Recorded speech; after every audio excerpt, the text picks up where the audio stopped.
Good morning. The time is 8:07. It is Monday, the 17th day of June of 2024.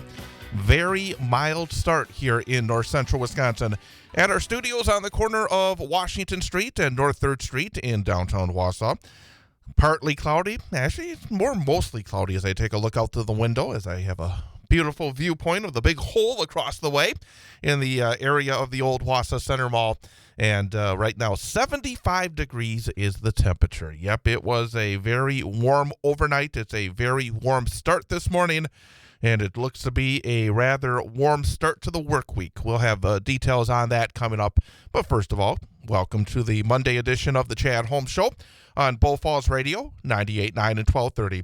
Online at bullfallsradio.com, mobile devices and Alexa by searching WXCO, and on the Civic Media app. Coming up on today's program, at the bottom of the hour, after our bottom of the hour information update, we'll be talking to a candidate for the new 87th Assembly District in Wisconsin, a district that encompasses right here in the Wausau area.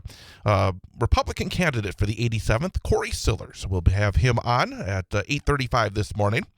Then in hour number 2 of the program, we're going to talk a bit about some more legal trouble for a Wausau conservative radio talker. You may know who this person is. And, well, you may not know he's been in trouble because for some reason, nobody seems to report on it. And I don't understand this. I mean, I was looking at just today as I was getting set for the start of the program and saw a story on WausauDailyHerald.com concerning the arrest of somebody in law enforcement. When somebody gets arrested, they could be reported on. But for the case of this, I would call him a popular Wausau conservative talk radio host, we don't really hear too much about it. So I'm going to talk a little bit about that coming up in hour number 2 of the program. So that's coming up here this morning as we start off the new work week here on Bull Falls Radio, 98.9 and 1230. Before we go any further, need to say hello and good morning to our in-studio engineer and producer, Ian Welsh. Ian, good morning. Good morning, Chad. It was not a good night to try to sleep, at least for me, because I had some trouble too. I had a double whammy because Ouch. if you decide to sleep in anytime, it could cause you troubles than the next time that you try to go to sleep at your normal time. And yesterday, I basically slept very late, much later than I normally do. I stayed in bed very late for a Sunday morning. And I think it ultimately came back to bite me because I tried to go to sleep last night, and the combination of it just being so darn warm, and also the fact that I stayed in bed so late yesterday meant that my body wasn't really ready to go to bed. And then you add the warmth, and I have an apartment, and the air conditioning really doesn't reach to the bedroom. So it's really a case of I got a ceiling fan, but it just basically blows around the warm temperatures. I see. And even then, last night, I'm thinking, should I turn on the ceiling fan? Should I not turn on the ceiling fan? I thought, well, if I turn it on, then at some point I'm going to have to get back up and turn it off when I'm ready to fall asleep. But then if you get up when you're about ready to fall asleep, that means you may not fall asleep again. So I just kept it off. But hour after hour, I could not fall asleep. I mean, I got very, very little sleep last night. And, I think right now it's fine, but I think as the day goes on, it's going to be going to catch up to me at some point.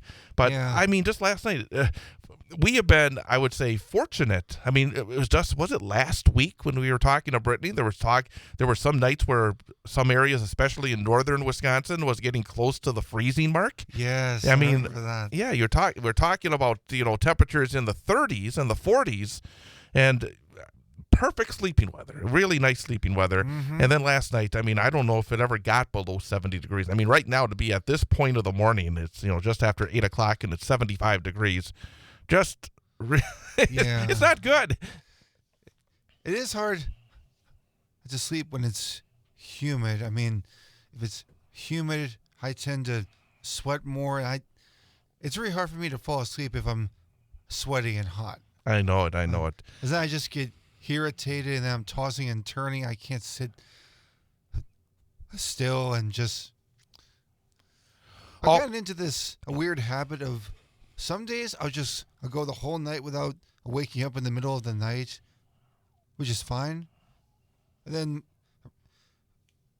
recently, just some nights I like, for some random reason, I don't know why, I wake up at like 2 o'clock in the morning, and I just I know. Well, just get used to it because as you get I'm older.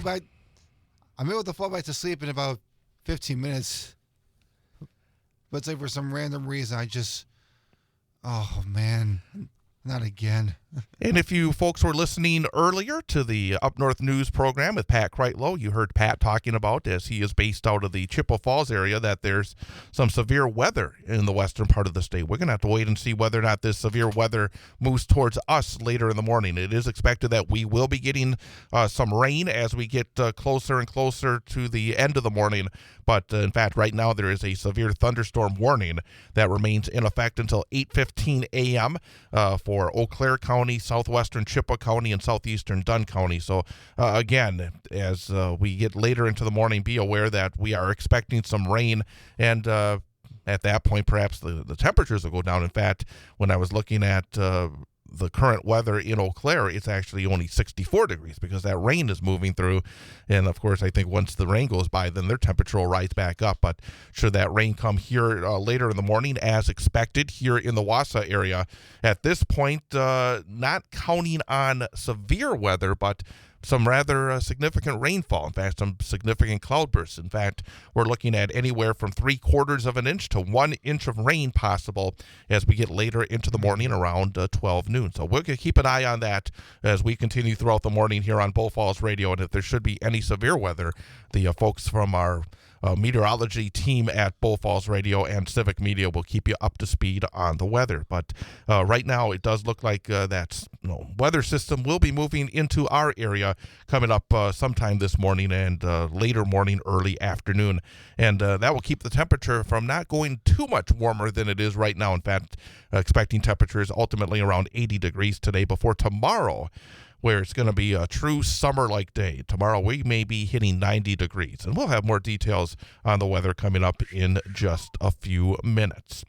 Also, over the weekend, as we talked about, the Milwaukee Brewers continue to do what they do. They just seem to win 2 out of 3 games all the time. They win 2 out of 3. They win 2 out of 3, and they maintain their position at or near the top of the National League Central Division standings. And the Brewers, they lost the first game in heartbreaking fashion to the Cincinnati Reds on Friday night, so maybe they won't win 2 out of 3 this weekend. But yeah, Saturday, another good pitching performance, and they were able to win by a score of 3-1. And then yesterday at American Family Field, they wrapped up their series with the Cincinnati Reds defeating the Reds by a score of 5-4. So Milwaukee, again, they just keep on adding to the number of games over 500 on the season. Milwaukee now 42 wins and 29 losses on the campaign. They are now 6.5 games ahead of the St. Louis Cardinals. St. Louis is 35-35, and then you got Cincinnati and Pittsburgh 8 games back. And I think, as happy as folks are that the Milwaukee Brewers are in first place in the National League Central, I think there are more than a few people that are just as happy to see the Chicago Cubs in last place in the National League Central Division. Craig Counsell, the manager of the Chicago Cubs, has not had an easy go of it recently. They are now 34-38 on the season, and the Cubs are in the cellar in the NL Central. Again, it's a long, long season, but at the same time, I think Milwaukee Brewer fans who, number one, they want to see their team win. But number two, I think they love seeing the Chicago Cubs lose. Put the big L up there. I see on social media all the time after the Cubs lose, it's because the Cubs are known for putting the big W on their flag at Wrigley Field after a win. People like to show off their L flags when the Cubs lose. So the Cubs right now in last place in the National League Central Division. Also, you talk about a team that is off to a red-hot start. It's the Wausau Woodchucks. The Woodchucks right now are 17-3 on the season in the Northwest League. Nice job, Woodchucks. Yeah, they are just red hot. They're going to be as hot as the weather tomorrow night here in the Wausau area. The Woodchucks extended their win streak to 7 games in a row last night, going up to Canada, taking on the Thunder Bay Border Cats, and the Woodchucks earned a 9-3 win. So 7 straight wins for the Wausau Woodchucks, 17-3 on the season, and also they went a perfect 5 out of 5 on their road trip. So the Woodchucks, even when they hit the road, have been able to continue to win. And the Woodchucks will have an off day today. And then tomorrow, when the temperature is supposed to be all 90 degrees, maybe by the evening it'll start to cool down a little bit. But the Woodchucks are back home at Athletic Park tomorrow. They'll take on the Lakeshore Chinooks starting at 6:35. So Chinooks. The Chinooks. Yeah, the Border Cats, the Chinooks. Woodchucks are like an old-fashioned kind of name. These team names just always really intrigue me because I don't know where they come up with some of these team names. It's not just the local teams; it's just the professional teams as well. I mean, it's amazing. You don't see as many names that have S's at the end. In fact, the NHL team that was based in Phoenix, the Phoenix Coyotes, have moved to Salt Lake City for the start of next year. And I saw a story that the new Salt Lake City, Utah team has a number of 5 different names that are right now the finalists to be the new nickname for the team. Oh. And I think only one has an S at the end of it. So coming up, we're going to talk a little bit more about the weather as we do at 8:20 each and every weekday morning. And then coming up at the bottom of the hour after our information update, we'll talk to 87th Assembly District candidate Cory Sillars. He'll be joining us at 8:35. With Ian Welsh, I'm Chad Holmes. The time is 8:18. It's the Chad Holmes Show. Bull Falls Radio, 98.9 and 1230.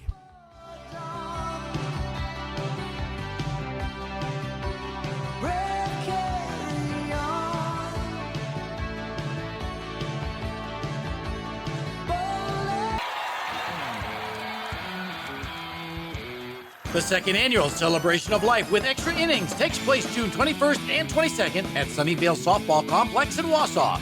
Nicolay Bank and GI Associates of Wausau are both proud sponsors of this important event, helping local families right here in central Wisconsin affected by cancer. This event won't be possible without the generosity of local businesses and organizations willing to do the hard work for the right reasons. Saturday has a special children's cancer tribute game, and all children are welcome to play. There's still time to get your team entered and become part of this amazing event. For more details and sponsor info, go to extrainnings-wi.com or call Ted at 419-260-1073. There are numerous opportunities to sponsor or volunteer. Again, that's extrainnings-wi.com or call 419-260-1073. All funds raised stay local to help families right here in central Wisconsin.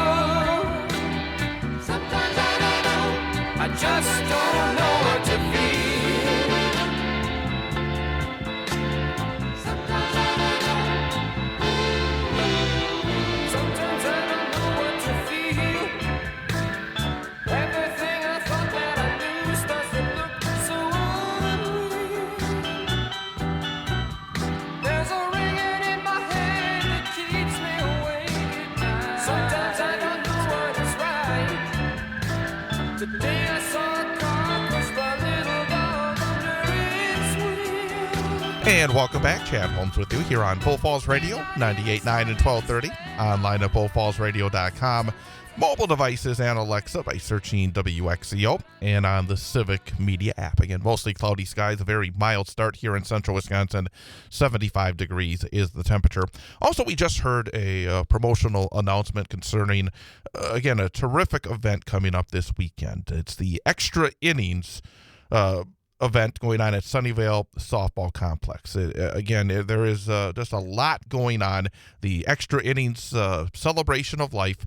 We will have a chance to talk to the organizer of this event, the leader of Extra Innings, Ted Hartke, on this program tomorrow morning. Again, we'll be joined by Ted Hartke tomorrow morning to talk more about this Extra Innings Celebration of Life second annual. A lot going on at this event, one of which is a softball tournament. And Ted has let us know that the softball tournament has been revised to an 8-team tournament. There'll be 2 divisions of 4 teams, pool play. All teams guaranteed to play at least 3 games at the terrific Sunnyvale Softball Complex in Wausau. The championship round will be 2 out of 3. And the deadline to get your team involved for this great event, this great tournament, is midnight on Wednesday. So, again, midnight on Wednesday is the deadline. And if you are trying to assemble a team, would like to join a team, you can contact Ted as well. He says he knows of a few teams who are unable to complete a roster or are looking for players. And again, you can contact Ted by either going to his Facebook page to get the information or by calling 419-260-1073. That's 419-260-1073. It is the Extra Innings Celebration of Life, and a lot going on this weekend, including that softball tournament. They are going to have a concert series, a couple of terrific performers on Friday from 7 to 11 p.m. at Rising Phoenix.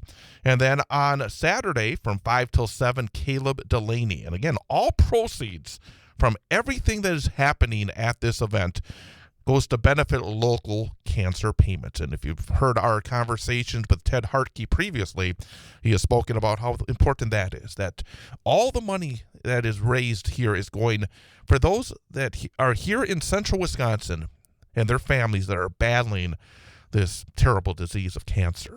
So again, if you're somebody that's always worried, well, the money that we're giving isn't staying here in our community. Well, every penny for this Extra Innings Celebration of Life is going to cancer patients here in north central Wisconsin. Also, as part of this event, lots of children's activities.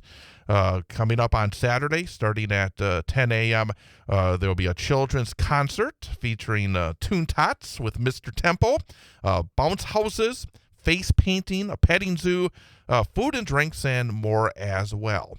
And again, really fun stuff for the kids as well as for the adults as well. And you can get more information on everything that's going on. If you want to have, get all the information, know when things are happening, check out Ted's website at extrainnings-wi.com/events. Again, that's extrainnings-wi.com/events, and we would love to see you there. I'll be there on Friday evening broadcasting live, and the whole event goes Friday and Saturday, and would love to see you down there. And again, make sure you tune in tomorrow morning. We will give you more information, find out more again about Extra Innings and where this money is going to, and some of the stories behind this organization and behind the folks that have been beneficiaries of the funds as well. So we're looking forward to having Ted Hartke back with us tomorrow morning. Normally during this time frame, we are joined by Brittany Merlot, but Brittany is taking a few days off early this week. She'll be back with us on Thursday morning. But boy, today, again, a very warm start here in central Wisconsin. And again, I want to remind you that there are some severe thunderstorm warnings right now in effect west of us over in the Eau Claire and Chippewa Falls area. There has been a severe thunderstorm watch for much of western and towards central Wisconsin. In fact, Clark County, just to the west of us here in Marathon County, is under that severe thunderstorm warning. But Marathon County and Portage County and Wood County and Lincoln County, the areas here of our Bull Falls radio listening area, not under a severe thunderstorm watch. But we still are expecting some thunderstorms and Some could be severe as we get later into the morning, and also some heavy rain. That's something to keep an eye on as well. In fact, looking at our forecast from the National Weather Service, the new rainfall amounts expected between 3/4 and 1 inch. And most of this rain that we're expecting will be later this morning. So again, I'll keep an eye on the radar. Right now, the rain still is in the western part of the state as we look at our radar in the Eau Claire and Chippewa Falls area, but it will be moving towards central Wisconsin later on this morning. And as we continue throughout the rest of this program, I'll make sure to keep you up to speed on the rain and as it comes closer to us. And for the forecast today, showers and thunderstorms mainly before noon, a high near 79 degrees. Southwest winds 5 to 9 miles per hour, becoming southeast in the afternoon, and those new rainfall amounts between 3/4 and 1 inch possible. Tonight, mostly cloudy, a 40% chance of showers and thunderstorms, mainly before 11 p.m., a low of 70. It's not going to be a great sleepy night again tonight in central Wisconsin. And then the temperatures really go up tomorrow. Mostly sunny, lots of sunshine tomorrow, but boy, very hot conditions and a high near 89 degrees. There will be some breeziness out there. South winds 11 to 18 miles per hour, gusting as high as 30 miles per hour. So again, tomorrow, very, very warm. Right now, again, mostly cloudy skies. Temperature stands at 75 degrees.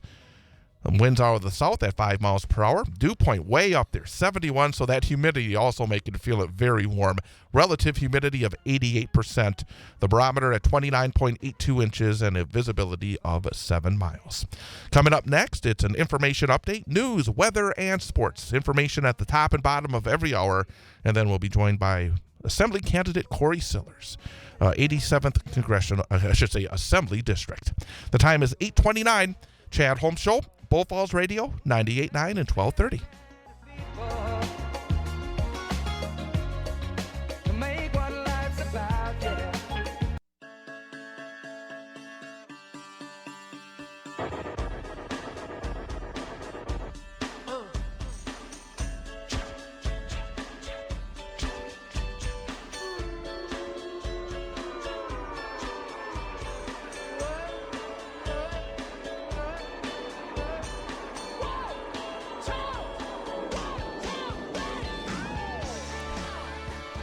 And welcome back. Chad Holmes with you here on Bull Falls Radio, 98.9 and 1230, online at bullfallsradio.com, mobile devices and Alexa by searching WXCO, and on the Civic Media app. And again, you can also join us by going to facebook.com and x.com. Go to the Bull Falls Radio page. We have a video stream. You can add your comments and be part of the program that way as well.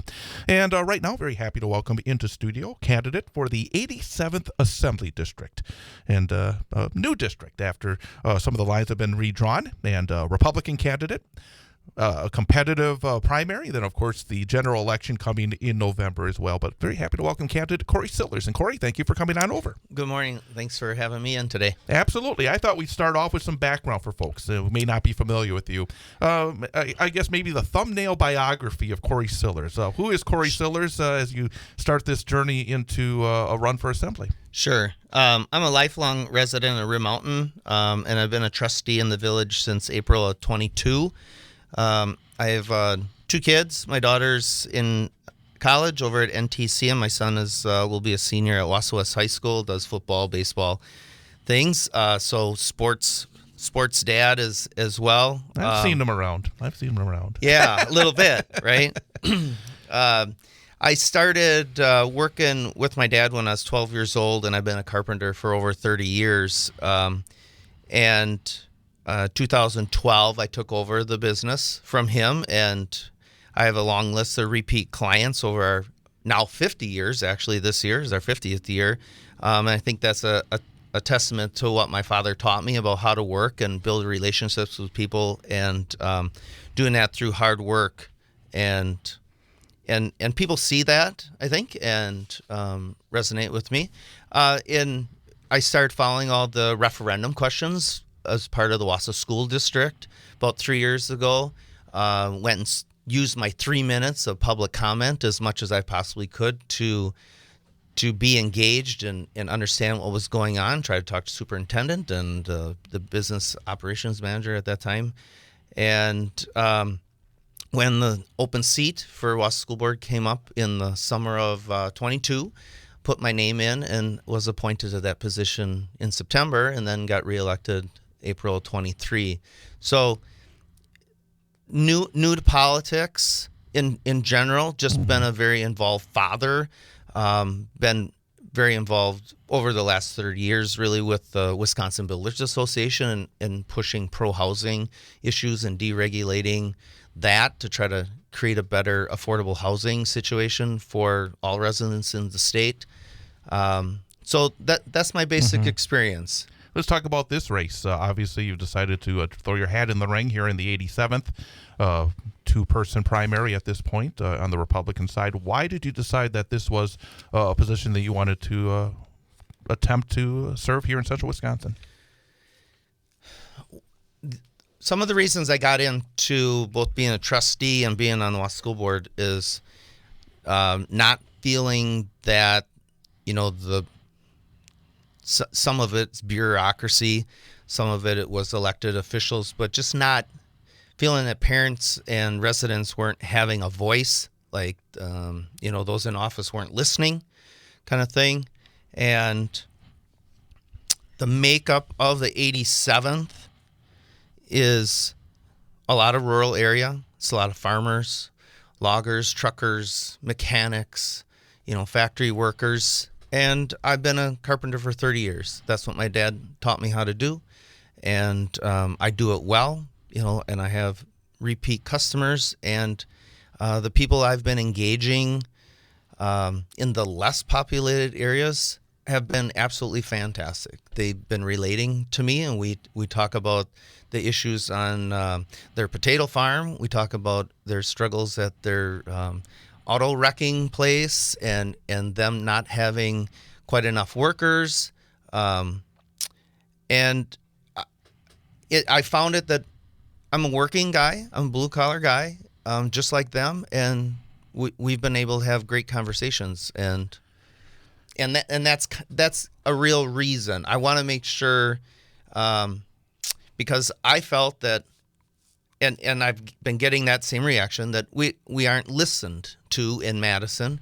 And because they relate with me and I relate with them, I hope that they understand that and I can be a good representative for them. Let's talk about some issues. In fact, I think it was about 3 weeks ago, I was having my lunch, and I went to a fast food restaurant, and they had a radio station on. Not our radio station, which was unfortunate, but another radio station, and I heard a commercial for your campaign. I will say, number one, I thought it was a very tough commercial, a very tough, I think you can call it comparative with your opponent. Others would call it negative when it comes to your opponent. But I want to talk about a couple of things that you said in that commercial, because when I was listening to it, I thought, hey, this is, if I get a chance to talk to Cory Sillars, these are things that kind of jumped out. Number one, you talked about a term that I'd heard in national politics, the uniparty. And I would say that somebody I've heard say it was Marjorie Taylor Greene, and others you'd call on in the Trump wing of the Republican Party. When you use the term uniparty, when you talk about your opponent in the primary, maybe talk generally about the representatives down in Madison, what do you mean by that? Well, I had some training. It was new candidate training. We were offered. I went to that training. The message, and people are going to find out right away, and they'll find out right now, talking with you. I don't mix words. Mm-hmm. I'm not going to give you a circle answer. I may be overly honest, but that's going to resonate with people, and they're going to understand that. So during that training, we're flat out told that do what you need to do, have the message in your area in order to get yourself elected. Well, but when you're down here, this is how X, Y, and Z actually are. So to have that from our presenters right away before I'm even in office, I thought was very revealing. And that's kind of where the uniparty is. It's, we want you down here. We want to retain the majority, but at the same time, reality down here is different than what you find it to be in your district. and I'm saying, no, the people of the district are who I would be working for. The reality of our district needs to be influencing the reality of Madison and changing the reality of Madison. And that's the uniparty. You're being told, do whatever it takes to get in, say whatever you got to say, tell people what you want, and that may work there. But when you get down here, almost like we're going to expect you to vote a different way because we're never going to get that passed. Whether that it could be a very conservative issue, or it could be the other way too, right? And the minority will put forth bills just the same way, and Republicans had been in the minority in the past. So that's my uniparty look. That's what I understand it to be. I guess. Can I ask you, it reminded me as well of a conversation that I had with a friend of mine who is a very conservative person, much different politically than myself, but still a friend of mine, and we had this discussion. And one word that I said, well, what about compromise? And he said, that's a dirty word. And again, I'm not going to put words in your mouth, but listening to the spot, again, it sounded to me like, hey, compromise may be a dirty word to you. And also the fact that you, I think, compared maybe a little bit of yourself towards State Senator Tomczyk, who ran against Mr. Jacobson in the primary 2 years ago. And you kind of used, hey, he ran against a real conservative 2 years ago and lost the primary. That the term real conservative, I guess compromise, because I know that it's not just one side on the conservative side. I know of liberals who also feel like that is a dirty word as well, that they don't want to compromise on principles. But in terms of getting things done, how do you look at the word compromise? I would ask. Is it a dirty word to you? When we get to the compromising part, the 90% of the issues, like there's the Ronald Reagan thing. If the guy votes with me 80% of the time, like he's my buddy. And I've even heard it used locally about 90% of the time. Well, 90% of the time, and there may be bipartisan type issues, and both sides are agreeing on things. Mm-hmm. And I know that there's Democrats who actually we probably have some views that are exactly the same, and we can agree on things. It's the 10%. That's the part that might be this uncompromising kind of idea where we're just not gonna. If you're gonna look at it as a Republican, I don't even look at it as. It's just we're not going to agree as persons. We don't even have to put a party on it, right? Mm-hmm. I just think this about God and religion, and the other person thinks something that's opposite. So there's probably a whole bunch of. I think there's actually a whole bunch of in between stuff, and that could be, I have multiple ideas about to work on school funding. Mm-hmm. Well, that's just educating our kids. Mm-hmm. And how's the best way? How do we get the best out of the kids? How do we do it for the least impact on a taxpayer? How are the rules? How can they be tweaked? How can you keep local control over that and let each district decide? How's that affect the revenue caps? Right. So people need to understand that there's probably somewhere in between on some of those issues. But when we talk about if you're going to compromise or not, and what I was suggesting in the ad that you're referencing is simply that this is how I've always thought. This is how I was taught. I haven't started off in one spot and moved now more conservative to a more conservative position. And again, it's the 10% on the couple issues that are what I would see as very conservative issues, or maybe traditional very conservative issues, where there's a group, and I believe that to be within the 87th, that they are uncompromising about a couple things, and those are the people I'm identifying with. Let me ask you about a point you made during that last response, talking about religion.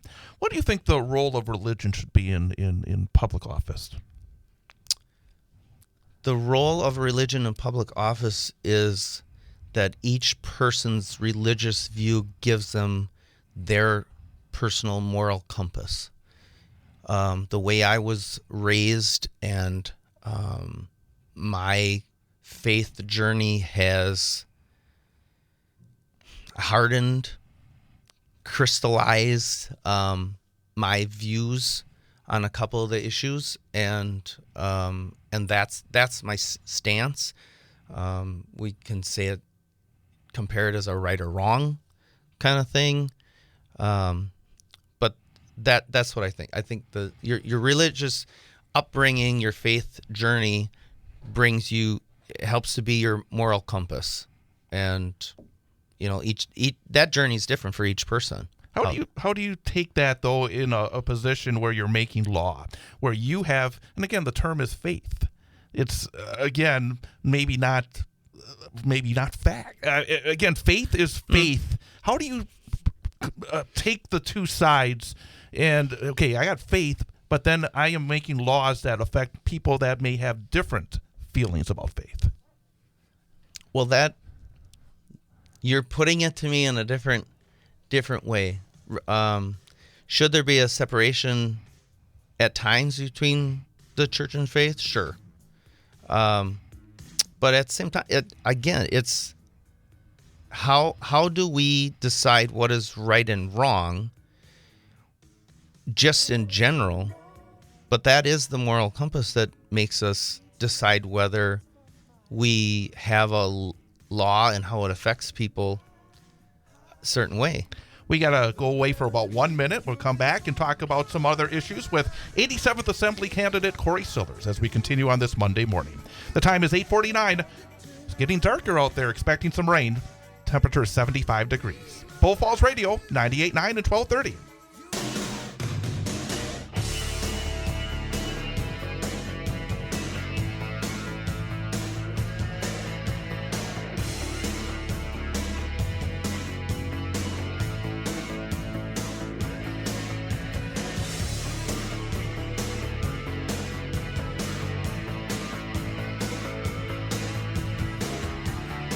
And welcome back. Chad Holmes with you here on Bull Falls Radio, 98.9 and 1230. BullFallsRadio.com. Mobile devices and Alexa by searching WXCO, and on the Civic Media app, and again at Facebook.com and X.com, where you can watch a video and also make comments, ask questions as well. And in fact, I do have a question, and actually kind of a pair of questions concerning what they're calling women's issues. And obviously there's been a lot over the last few years. There have been maybe some changes, and I think some people are very happy about some changes, and some people are very unhappy.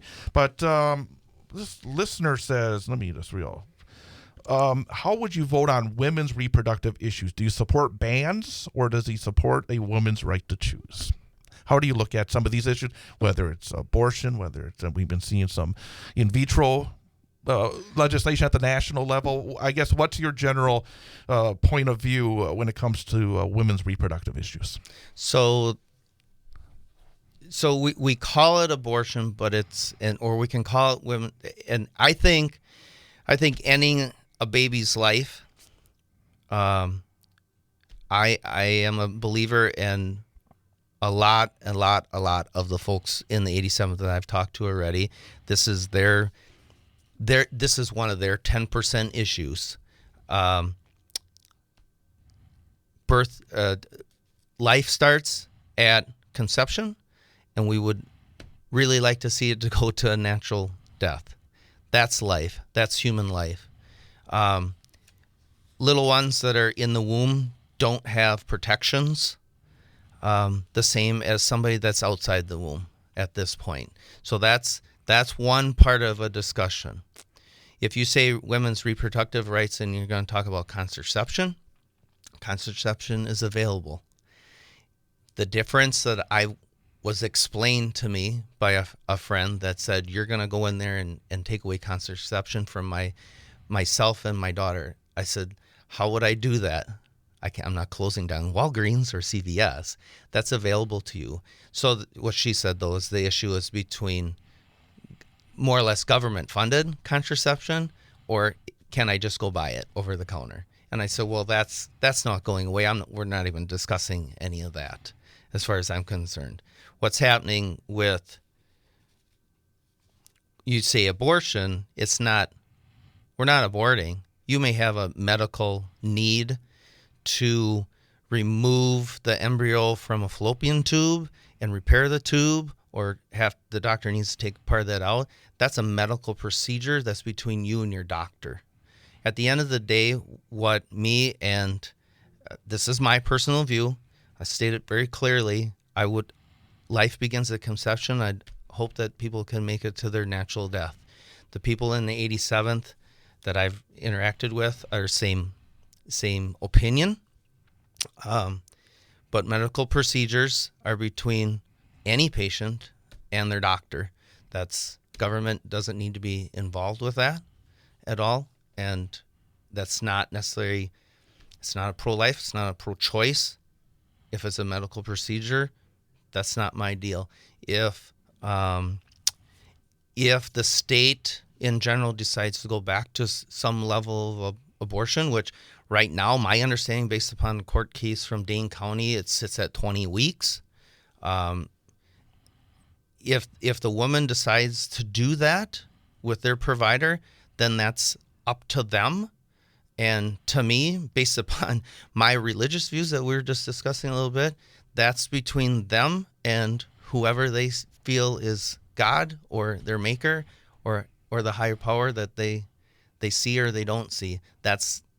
I'm not here to control that. But I am very clear on what my position is on that. Would you vote for a total abortion ban in Wisconsin if a bill came in front of you as a member of the assembly? Yeah, it's going to depend upon what form it's written. But I would be for a ban before I would be for having the exceptions. Another question that was sent in is, what is your plan to combat the lack of accessible and affordable child care in Wisconsin? This is something that also disproportionately affects women. And also, I would say it's probably an issue because we've heard a lot about housing issues as well. And, job issues when it comes to making sure that there's enough people out there to fill a lot of the jobs, not just in Wisconsin, but throughout the country. And one aspect is child care. Do you have any thoughts on that question? Keeping the kids safe and finding people that you can trust with your little one was definitely a concern of mine when my two were small. We found an in-home provider, right? And they still have some level of regulation. They can only, usually at that time it was only like 6 children, and they had to be certain ages and things like that. Is that getting better? No, it isn't. And some of it is because there may be a few more restrictions on the home care providers in comparison to when my kids were in it. And because I have known a couple friends that used to do it and they don't do it. They have it's a little bit easier job, they say, instead of watching six little ones, they got a different job. They make a little more money. Their schedule's, easier. They can take vacation when they want. And then can a lot of people are looking to work from home. And I've been on Zoom calls. You can hear the little ones in the background. Mm-hmm. Or a couple of our staff people actually at our state builders, we're totally okay with that. And the little one was right on her lap while we were having the meeting. So there's a lot of different variety of what is available. And fortunately, employers, if they have the ability, there's a few employers that have some daycare right there in order to attract the employee into their business, right, to run, or just allowing the flexibility. Come into the office 3 days, the other 2 days, maybe that fixes that. We only got a few seconds. Sure. Is there a government role in this, or is it something that you don't feel like it's really a government role? Well, it's kind of a market role. The government role is to make positive regulations that protect the kids enough, right, but don't over some burden don't put too many burdens on to the provider at the same time to make it more affordable. Cory Sillars, candidate for the 87th Assembly District, and appreciate you coming by to scratch the surface on a lot of the issues, but hopefully you can come back in and talk again sometime in the near future. Thank you so much. Cory Sillars with us here on Bull Falls Radio. Coming up, an information update, news, weather, and sports, and then hour number 2 of the program. I'm Chad Holmes with Ian Welsh. Chad Holmes Show, Bull Falls Radio, 98.9 and 1230.